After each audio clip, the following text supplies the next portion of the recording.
pimpinan ahli jalan kuasa masjid dipindah. Seterusnya guru-guru, ustazah, terusnya ibu-ibu, ayah-ayah, abang-abang, kakak yang dirahmati oleh Allah Subhanahu wa taala. Alhamdulillah, syukur kita kepada Allah Subhanahu wa taala pada malam yang penuh barakah ini dapat kita sama-sama untuk meneruskan, mempercantikkan buku amalan kita, iaitu dengan cara kita mendengar hadis daripada Rasulullah SAW. Pada malam ini saya akan kongsikan dengan tuan-tuan dan puan satu hadis daripada Nabi Muhammad SAW. Hadis pendek, hadis ringkas, tetapi yang membawa maksud yang luas.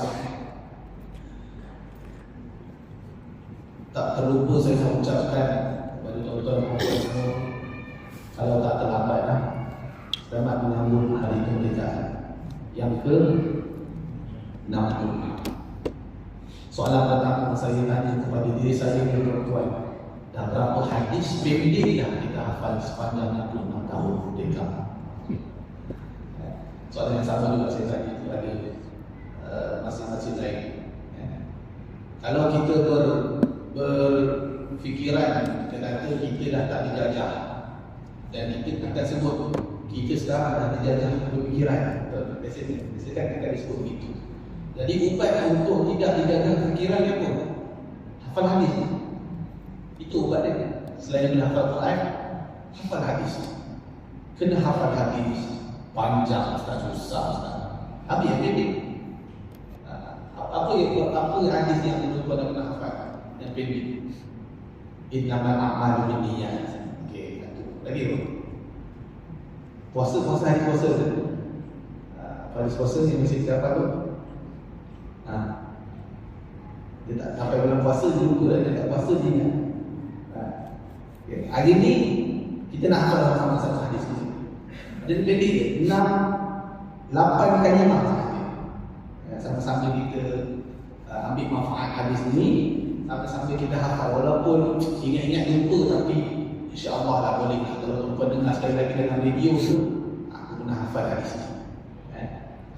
Daripada Abi Hurairah radhiyallahu anhu qala, an Abi Hurairah radhiyallahu anhu qala, qala Rasulullah sallallahu alaihi wasallam. Yang ni basic, asas dia. Baik. Ikut saya sama-sama. Min husni, kita dah pergi baik.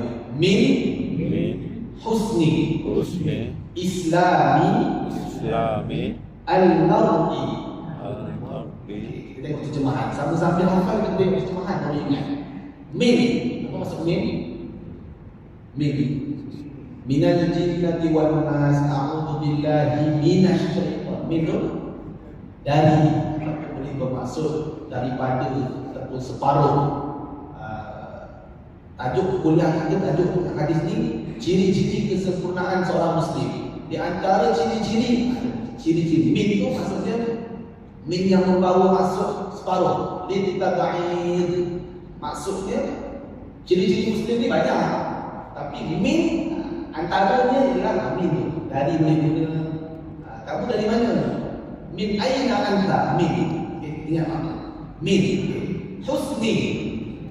Husni apa maksud? Rabbana atina fid dunya hasanah. Kata asalnya hasinun. Apa hasanah? Baik, kebaikan, elok, kebagusan. Banyak kalimat dalam bahasa Melayu. Min husni, daripada kebaikan, keelokan, kebagusan. Apa lagi yang baik-baik itu? Islami. Apa Islam? Islam, agama Islam. Al-mar'i, yang ni dia tak boleh terjemah satu-satu, walaupun asal dia Islam, tapi dia gabung Islamin mar'i, Islam yang seseorang.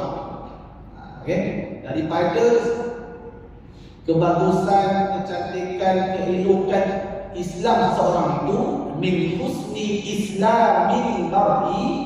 Ingatlah, cuba baca mana? Min husni, bayangkan tulisan islamil mar'i. Akan ingat insya-Allah. Kenaan seterusnya, tauquhu. Tauquhu, tinggalkan Ma, apa maksud ma? Apa maksud ma? Apa? Ma itu apa? La. Apa la? Tidak. Tinggalkan apa tidak. Ataupun kita nampak apa yang tidak. Tarkuhu ma la ya'nihi. Ya'nihi ni maksudnya yang tidak ada berguna ataupun tak ada kena-mengena dengan dia. Tarkuhu ma la ya'nihi. Boleh? Sekali lagi. Min husni islamil mar'i tarkuhu ma la ya'nihi. Daripada keelokan, kebagusan, kebaikan seseorang Islam tu, di antara ciri-ciri dia ialah tinggalkan apa yang tak ada kaitan dengan dia. Ingat dah mati dia, Nabi ada jadi dia Islam ini. Tapi apa yang dikaitkan dengan tak berguna ni, yang tak berguna kepada kita, baru nampak first kick. Kalau ustaz dah sedia mana ustaz dah cakap yang lagi semua nak syahid. Syahid tahu syahid. Terus kalau kami untuk dengan syahid. Syahid ni dia syahid. Okey. Nabi sebut antara ciri-ciri keelokan kesempurnaan seorang Islam itu tinggalkan benda yang tak ada kena-mengena dia. Jadi dalam hadis ini Nabi tak fokuskan kepada apa perbuatan ke, tak ada, Nabi sebut umum. Tapi sebenarnya maksudnya ialah dari sudut yang difokuskan dari sudut kata-kata, perbualan, percakapan kita. Benda yang tak ada kena-mengena dengan kita tak payah menyambut, tak payah sibuk nak sembah, nak komen. Sekarang ni kita nak masuk tak masuk sini. Abu Dhar kata, kalau kita anggap setiap kita punya lidah, kita punya perbuatan, kita punya percakapan seharian itu adalah satu ibadah, Abu Dhar kata, kita takkan cakap benda yang tak berfaedah. Kalau kita anggap kita punya ayat yang kita lontarkan setiap hari itu satu ibadah, kita akan banyak senyap dalam cakap. Aku takut ibadah yang aku cakap, yang aku buat ni, yang kita anggap, yang kita cakap tu adalah ibadah, takut ibadah kita tu tak sempurna. Contoh, kita bangun pagi hari ni pukul 4.30 pagi atau pukul 5.30. Kita bangun pagi, kita nak kejut isteri kita lah, yang nak kejut isteri atau isteri kejut suami. Nak bangun solat tahajud. Bang, bangun bang, solat tahajud. Kita kena ingat Allah. Baik, cakap-cakap boleh baik. Jadi kalau kita anggap itu ibadah, kita akan cakap dengan baik. Mula kejut pagi anak, kejut suami, bangun pagi kejut isteri, bangun pagi cakap elok-elok dengan orang, baik. Kalau kita tak anggap itu satu ibadah, kita akan mulakan percakapan kita pun dengan benda yang tak baik. Bang, tahajud bang. Sejak saya kahwin dengan abang, tak pernah nampak tahajud. Sikit lagi ni bang, malaikat cintai itu. Dia menyakiti orang. Ada tu datang solat subuh pun nak pagi tu awal nampak kawan dia tak pernah nampak pas sebelum ni. Subuh tu nampak. Subuh tu nampak baru nampak. Itu dia baru nampak. Dengan nada itu dah mengundi orang, akhirnya menyakiti orang. Jadi sebab dia tak menganggap ibadah, percakapan itu satu ibadah, jadi dia boleh sebut je. Jadi Abu Dhar kata, kalau kita anggap perbualan kita tu, percakapan kita itu, setiap lontaran kata-kata itu satu ibadah, kita akan cakap benda-benda yang tak ini. Kemudian orang yang berakal, kita lah berakal. Kalau kita mengaku kita berakal, kalau kita sempurna ni maksudnya kita sedar apa yang orang cakap, kita boleh solat dengan baik, kita berakal. Orang yang berakal tidak akan, janganlah bersibuk melainkan 3 perkara ni. 3 benda ni je. Yang pertama, buat bekal untuk akhirat. Kalau kita betul-betul akal kita sempurna, kita tak akan buat benda lain melainkan 3 perkara ni. Yang pertama, buat bekalan akhirat. Kalau rasa bekalan akhirat kita tak cukup, penuhkan bekalan. Sebagaimana cuti sekolah kita lepas, kita nak pergi bercuti, kita buat bekal. minyak bagi dia penuh tank, air botol berapa, makanan ni, kalau ada anak kecil tu dia ambil bersukup, semua cukup bekalan nak pergi Perak, nak pergi Kelantan, nak pergi pantai. Ke akhirat kita tak buat bekal. Apa ni? Yang kedua, kena bekerja untuk kehidupan. Ini masalah. Bekerja untuk kehidupan, bila dah kerja kehidupan boleh hidup, bukan untuk hidup semata-mata. Bukan untuk hidup habis. Bangun pagi pergi kerja, baru kerja pukul 5, lepas tu sembahyang maghrib kejap, kalau pergi sempat di masjid, kuliah kejap, lepas isyak balik tidur habis. Esok bersama. Tak. Banyak lagi tugas-tugas kita untuk memenuhkan kita punya buku amalan kita supaya cantik kita punya buku amalan kita. Bekerja untuk kehidupan.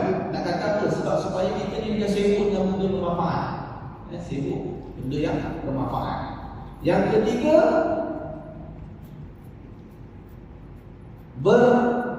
berlazat-lazat dengan benda yang tidak haram. Berlazat-lazat dengan benda yang tidak haram. Ibadah. Selagi benda yang kita buat itu tidak haram, kita boleh bergembira dengan benda tidak haram. Hadis sedekah. Ada orang yang suka sedekah.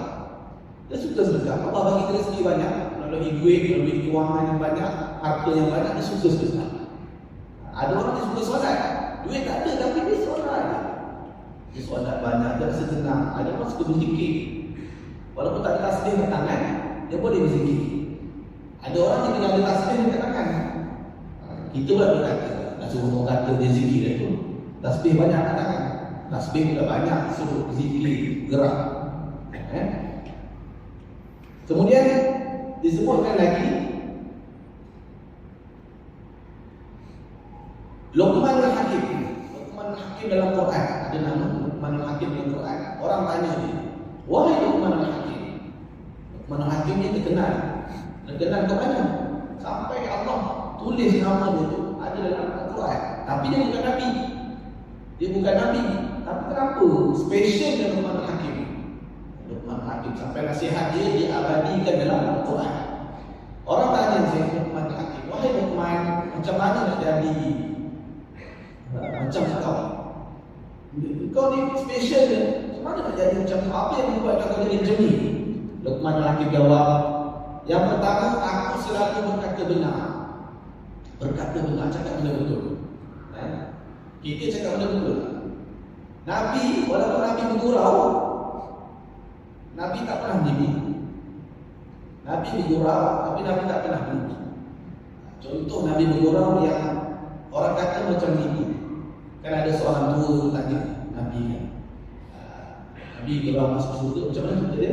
Tapi ingat, yang masuk surga ni umur di kalangan berapa? Orang bercampur dia tak ada. Rasa yang tua ni. Betul kata tak ada. Tapi Nabi bergurau sebenarnya bila masuk surga nanti umur lagi sebaya, umur muda je. Nak kata masuk. Nabi bergurau tapi tak menipu. Kita bergurau, menipu. Minggu depan tak beritahu lagi yang sebenar. Jangan. Yang kedua, Luqman al-Hakim kata, aku menunaikan amanah dengan sebaik. Kena faham, menunaikan amanah dengan sebaiknya. Ada orang yang boleh menunaikan amanah tapi tidak sebaik. Contoh, dia dah buat kerja cantik dah, cuma kerja itu 90% cemerlang lah. Kalau boleh nak cemerlang dan 100%, yang itu maksud sebaik. Bukan sekadar tunaikan amanah, saya dah buat kerja saya lah, saya tiadakan kerja saya, buat apa lagi? Tapi tak habis ni, kan dah selesai. Selesai itu selesai yang tak cantik, selesai yang cantik orang puas hati. Tak ada dah nak review balik, nak tanya balik, nak buat macam ni. Dan yang ketiga, Luqman al-Hakim sebut, aku meninggalkan apa yang tak berguna pada aku, yang tak ada manfaat. Yang tak ada manfaat untuk aku, yang tak ada kaitan dengan kita, tak payah masuk itu. Tapi ada kerja, tuan-tuan kena faham, ada kerja yang hal orang lain tapi kita kena ambil. Contoh kerjaya yang melibatkan hal orang lain tapi kita kena ambil tahu. Contohnya peguam kan, peguam ataupun hakim, dia nak buat hukum, dia kena dengar masalah. Takkan nak kata ini bukan masalah saya. Yang ikut awak tak boleh. Dia tak boleh kata itu. Peguam, syar'i peguam sivil ke, dia kena dengar masalah tu baru boleh keluar hukuman ke untuk ikut undang macam tu. Dia kena dengar juga masalah-masalah, walaupun masalah tu tak berkaitan dengan diri dia, ataupun mufti, ataupun ketua kampung tu ada masalah-masalah dekat tangan tu, tak boleh dia kata saya ini bukan hal saya. Sebab tu tuan-tuan, kita semua kena faham antara menyibuk dan ambil tahu. Faham kan? Menyibuk tu macam mana? Dan ambil tahu ataupun ambil berat, ataupun bahasa Melayu kita sebut jaga tepi kain orang. Biasanya istilah jaga tepi kain orang, kita nampak buruk ke baik? Biasa orang Melayu kita nampak buruk. Kita tukarlah ambil berat, ambil tahu. Saya bukan menyibuk, saya nak ambil tahu je. Kot-kotlah ada masalah. Contoh cuti baru ni ada pergi ke cuti, tutup rumah semua. Tapi kereta ada, motor ada, pagar kunci. Jiran pun risau. Kira satu hari pertama kira, 2 hari kira, hari ketiga tu dia. Kereta ada, kan, motor ada, pagar kunci. Ada orang tetap ni kan. Rasa nak call lah.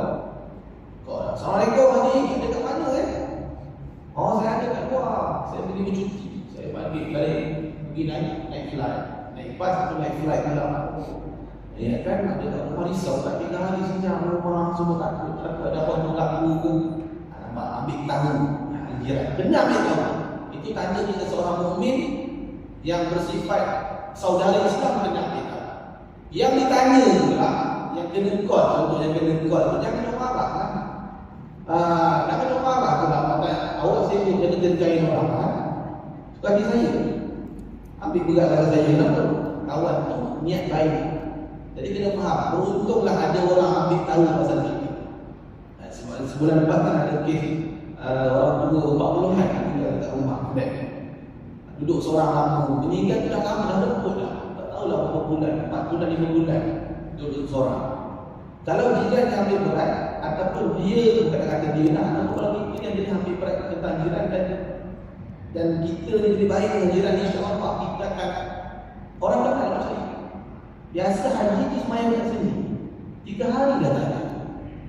Mana dia? Kita akan rasa. Kita biar sampai orang tu, kita bukanlah hebat sangat pun, bukan ada kelebihan mana pun, tapi kalau boleh biarlah jadi orang yang kalau kita tak ada pun dirindungi sebab perkara baik, dirindungi sebab perkara baik, bukan dirindungi sebab perkara buruk, ataupun dibenci sebab perkara buruk. Bagus juga ada kata kalau dia ada tak habis sebab masjid dia habis, tak ada jangan kau jangan. Sejahat-jahat orang Islam kan, dia masih bersyahadah. Bantulah dia kalau dia tersalah, tunjukkan jalan yang betul. Sekalipun dia marah kalau kita tegur dia. Kalau dia marah, kita tegur dia marah. Benda tu bermanfaat untuk dia, bermanfaat untuk kita, manfaat. Jadi kena tegur. Kemudian contoh yang realiti pada hari ini, kita buat perkara yang tak bermanfaat. Siapa boleh bantu saya? Apa? Yang pertama, yang kita rasakan hari kita pun, tapi kita buat. Okey, apa? Tadi yang maksud. Kita tak dapat lagi. 1. Sembang politik. Kita dah berumumkan sembang ni ataupun sekarang anak muda, tak kira anak muda tak, anak yang tak muda pun, beli air kopi 1 gelas. Contoh kita beli pukul 8, pukul 9 malam atau Isya, masuk kedai, menyembang sampai pukul 12. Air ni tak habis. Air ni tak habis. Kalau air habis tak habis, sampai air yang ada tu pun cair, minum lagi. Untuk menyembang, ini tak manfaat tuan. Ini tak cakap kepada Saya bersama kadang-kadang kita jadi nak duduk. Seronok nak duduk. Dulu mungkin kedai kopi panas. Kan lama ayah semua kedai kopi panas ada tepi jalan habis. Kan kedai kopi dah ada aircon. Dah ada macam-macam. Walaupun roti bakar tu ada dalam rumah itu, sanggup pergi ke kafe yang roti bakar dengan RM25. Sama je, isteri kita sama kaya dengan batu. Itu sama je. Tapi nak juga duduk dekat kedai menembak lama sangat. Tidak manfaat kita sebut hadis ni. Kemudian apa lagi? Yang radikal hari ini buat live tanpa apa-apa. Tak ada apa-apa online. Mungkin anak-anak muda buat saya ni adik-adik atau apa-apa kalau perasan siapa yang ada TikTok. Saya dia on TikTok, dia on live atau apa-apa dia on dia tengok juga ni. Tengok, tak tahu apa. Okey, siapa yang ada soalan boleh tanya saya. Tiba-tiba suka ada soalan. Kalau yang buka tu ulama atau mufti, kita boleh tanya kan. Tiba-tiba dia benda yang tak ada apa-apa, kenapa dia ataupun dia duduk live. Tak apa dia buat apa-apa, dia buat kerja dia. Kata berniaga pun tak juga. Kalau orang berniaga, dia buat live, mungkin nak promote kedai dia. Dia tak buat apa, dia duduk saja. Kadang-kadang duduk koridor, tak tahu dia buat apa. Tapi ada satu live yang ni memang saya kata dulu. Maaf kalau ada kat sini. Baik, padahal di masjid dah situ. Kalau ada, saya minta maaf, saya kata. Umurnya sebanding dengan ayah saya. Bukan saya dengan ayah saya. Pakai kopiah. Janggut panjang. Saya kata panjang lagi sikit kepada saya. Putih. Duduk menggoreng gitar. Menggoreng gitar kara tuan-tuan. Kita buka. Ada. Dekat ayah. Dekat sama sahabat ni. Ayah saya. Umur dia sekitar menggoreng gitar. Pakai gitar. Biasa gitar kara. Buat live. Pukul 12. Kalau pukul 12 tu perempuan pilih nak goreng gitar tu macam ilmu.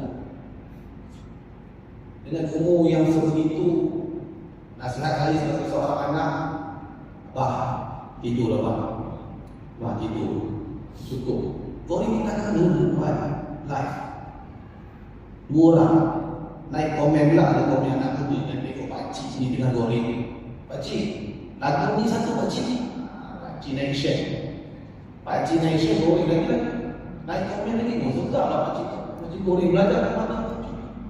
Pakcik nak jawab, goreng lah, dia goreng. Jadi tak salah.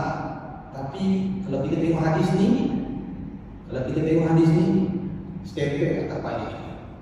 La ya'ni dan pakai kopiah. Orang lama kan jadi insaf sikit. Tapi sebab ada benda yang nak dilepaskan. Dan waktu ni tengah malam aku buat.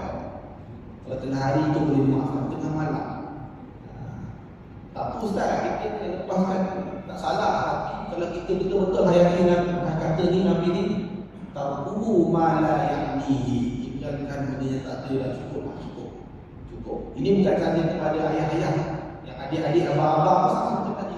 Yang tak ada apa-apa buat live saja. Buat siaran langsung di media sosial, tak apa arah tujuan. Yang ketiga contoh lain, dia ramai buat. Saya cakap saya juga sama. Ya Allah, aku cakap kat diri aku dan aku nasihat kepada depan saya ni, kalau ada ayah, saya cakap depan ayah saya, depan mak saya, depan abang saya, depan adik saya, depan kakak saya. Kita selalu tonton video. Betul tak? Video yang duduk kat WhatsApp, dia nak download tu, siapa download tu, tengok. Atau habis download. Kalau yang scroll TikTok lah, YouTube. Sekarang tak tengok YouTube panjang lah, short video ini. Sangat habis. Tak habis pun, scroll. Sudah-sudah dah pukul, pagi dah. Scroll, kita tidak scroll ke atas. Asal dari ni untuk zikir kan. Dari keras scroll. Subhanallah. Sambil zikir saja. Subhanallah, tak ada tuan yang ada dilarang. Ingat, tahu malah yang ini. Saya tengok video ustaz, video ceramah Ustaz Bazli. Ya, alhamdulillah. Biasa 3 je video tu. Biasa paling sikit 3, paling banyak 5 lah paling banyak. Video ke-6 tu dah separuh dah tengok. Mungkin lama terlain. Dia terlain. Sebab syaitan dia takkan biarkan kita buat ibadah dengan sempurna. Kecuali kalau betul-betul nak tonton video ceramah, tak telefon depan ada buku nota. Contoh ada ustaz kita sedang kita. Contoh semalam saya tak dapat. Contoh semalam kita ada kuliah ni ada live. Tak dapat hadir. Itu memang betul-betul belajar. Sebab seorang sahabat saya memang dia tak sempat pergi banyak kuliah. Dia minta kawannya rekod video yang ada live. Dan dia tu, kalau sahabat saya ni, kami panggil dia guru lah, guru. Tapi dia mula dia peringkat adik dia saja. Dia di Kelantan. Dia tu lebih alim daripada orang yang hadir kat kelas. Kali letak. Dia tu buku kitab dia tu lebih penuh daripada kami yang datang kelas. Kitab dia sampai tak nampak persalasan. Pen dia penuh tepi kata. Kamu tak main kelas. Ni kawan dia MP3 yang sempat masa dia MP3. Sempat dia video. Dia dengar macam dia ada depan share. Dia datang kelas, yang dah sempat datang kelas, dia boleh jawab soalan yang lepas. Kami tercengang. Itu buat tengok video betul. Kita tengok live, pop terscroll ke atas. Dia biasa terscroll. Tak, mana video tadi ni? Tak video ni atas. Jadi la yakni yang disebut tinggalkan perkara yang tak ada kaitan dengan kita. Contoh yang lain juga, kita komen. Apa ada Facebook, apa ada TikTok juga. Video kita komen tu tak manfaat. Ataupun kita balas WhatsApp yang tak manfaat. Kawan kita tanya contoh dalam grup. Dekat mana tukang urut kat taman kita ni? Tukang urut. Kaki-kaki yang kita semua ni dah tua ke muda ke. Yang muda sakit kaki sebab pusat. Yang tak muda mana tu kaki-kaki sebab banyak pergi masjid, tangga bukan kaki-kaki. Tanya taman kita, ada urut dekat taman kita ni. Kita pun dia nak gurau, jawab siapa? Urut apa dia tua lagi. Saja nak gurau tapi tak manfaat. Kalau tak tahu, jawab tak tahu. Saya tak tahu lah, cukup. Saya rasa dekat hujung taman tu ada dekat lorong 2A tu ada seorang tukang urut. Saya tak ingat nama dia. Kan dapat manfaat, dapat pahala. Dapat pahala. Kita tunjuk jalan kebaikan untuk orang, dapat pahala. Contoh yang lain, contoh malam ni, ini Rabu, esok malam Jumaat. Jadi biasa. Malam Jumaat. Tidur awal apa Tuan Haji? Nampak tak? Tuan Haji tidur awal apa malam Jumaat ni? Dia tak cakap apa-apa pun. Tapi rasa yang ahli betul-betul fikir. Nak tahajud lah. Oh tahajud. Saya tak cakap apa-apa. Tuan fikir ke lain. Tidur awal apa bagus sebelum. Jadi ayat itu jadi malam Jumaat habis. Jadi saya pernah dengar dengan orang yang sebaya dengan saya juga. Ustaz, tahu kahwin di awal apa Ustaz? Saya semayang tahajud dengan pakcik cikgu awak itu. Saya bagi terus. Jaga bagi terus. Jadi ayat yang rasa tak mendatangkan manfaat hilang apa. Jadi menyakiti hati orang dosa. Ya. Kemudian disebut lagi dalam hadis ni satu kisah daripada Anas, wafat seorang lelaki, ada seorang lelaki wafat. Meninggal dunia, kemudian dia kata syurga lah, syurga, insya-Allah syurga. Jadi apa? Tapi Nabi bersebut, adakah engkau mengetahui apa yang perkara yang dia buat daripada perkara-perkara itu, banyak benda yang dia buat tu banyak yang tak berguna ke ataupun yang banyak manfaat untuk diri. Kita tak salah nak sangka baik, tapi bila terlalu sangat sampai kata insya-Allah ni syurga ni, sedangkan kita tahu dia ni ada banyak benda yang tidak manfaat, tapi kita kena mendoakan. Dan kata Imam Hasan Al-Banna, antara ciri-ciri ataupun cara untuk mentarbiah diri supaya menjadi Islam yang sempurna ada 10 perkara. 10 perkara ni dipanggil muasafat tarbiyah atau tarbiah diri kita. Jadi boleh ambil dan ingat dan cuba praktikkan dalam rumah tangga kita. Yang pertama ni salimul aqidah. Ini akidah kita ni clean. Akidah kita ni sejahtera. Contohnya tidak meminta bantuan jin kalau dalam masalah. Dan tidak meminta bantuan orang yang meminta bantuan kepada jin. Lain. Tidak meminta bantuan kepada orang yang minta bantuan dengan jin. Kalau akidah kita clean, nak jadi pribadi muslim yang soleh, yang padu, akidah yang tahu menjaga. Tidak mempercayai adanya sial. Ini kena percaya. Kena percaya tidak bukan. Kena percaya supaya kita tidak mempercayai adanya sial. Dan masih ada lagi orang yang mempercayai adanya sial. Siapa lahir bulan genap, tak boleh jadi datuk. Ini berlaku pada kawan saya sendiri. Ditolak pinangan ni. Sebab calon dia orang yang lahir bulan genap. Tiba lahir bulan genap. Dia siapa lahir bulan genap ni, dia percayai adanya ni. Sudah tuan-tuan. Ada orang ada lagi di zaman moden sekarang ada. Kemudian mendekati tukang pilih. Tukang pilih mungkin tak ada, tak kurang. Tapi ada style hujung moden. Saya sebut seperti hujung moden. Siapa yang lahir pada tahun 1966, kalau ditambahkan 2023 keluar hasil sekian, dia akan meninggal pada tahun berapa. Oh, betul lah meninggal betul tu Najib. Betul aku sama lah ni. Tapi dia percaya tadi. Dia percaya tadi. Dia percaya tadi dia bagi hujung model. Dia kira bintang, dia kira tu kira tadi. Tapi memang kebanyakan ni memang realiti betul. Bila banyak jadi, banyak yang betul kita pun aku cakap ini betul. Dan memang saya kena pergi pesta buku, ada dua buku tu. Siapa lahir tadi saya sikit, itulah dia. Kemudian yang kedua, ibadah yang sahih. Ibadah yang sahih, sahihul ibadah. Ibadah yang betul. Solat kita, puasa kita, yang kedua. Yang ketiga, Imam Hasan Ma'ruf sebut untuk jadi muslim yang clean iman dia, akhlak yang mantap, akhlak yang matinul khuluq, akhlak yang mati padu, bahasa Inggeris kan padu.